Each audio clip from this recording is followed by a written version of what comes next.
5 मई को भाजपा सरकार आने वाली है। इस बार कोई डरना मत, कोई गुंडे की औकात नहीं है जो बंगाल के वोटर्स को रोक पाए।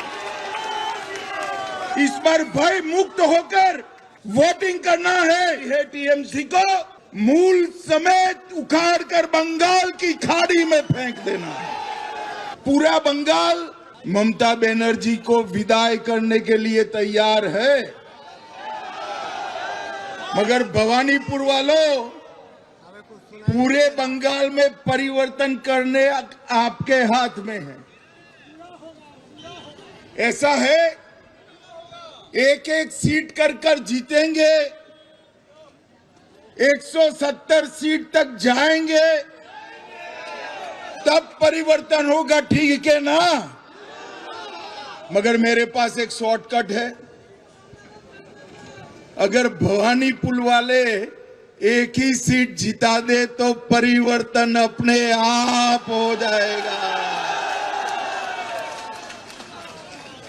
अरे शुभेंदुदा हमारे नंदीग्राम से लड़ना चाहते थे। मैंने शुभेंदुदा को कहा था कि सिर्फ नंदीग्राम नहीं, ममता के घर में जाकर उसको हराना। और इनका रिकॉर्ड है, गत चुनाव में ममता बंगाल में सरकार तो बना पाई थी, मगर ममता दीदी नंदीग्राम में शुभेंदुदा के सामने चुनाव हार गई थी। इस बार ममता जी पूरे बंगाल में भी हारेगी और भवानीपुर में भी हारेगी।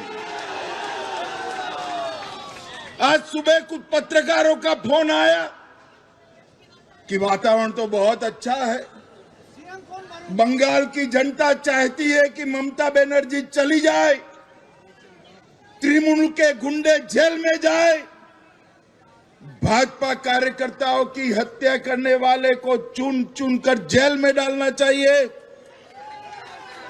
तो मैंने बोला भाई तकलीफ क्या है? तो उन्होंने कहा टीएमसी के गुंडे वोट नहीं करने देंगे। मैंने कहा है इस बार कोई डरना मत, कोई गुंडे की औकात नहीं है जो बंगाल के वोटर्स को रोक पाए।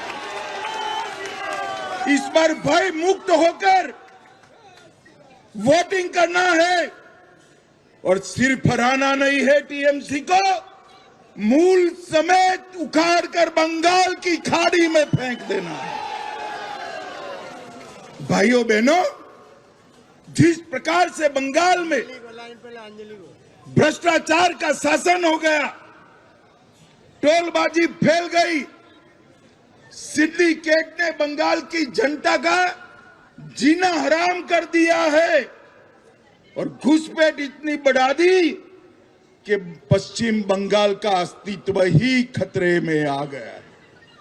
इस सारी चीजों का एक ही रास्ता है, नरेंद्र मोदी के नेतृत्व में बंगाल में भारतीय जनता पार्टी की सरकार बनानी।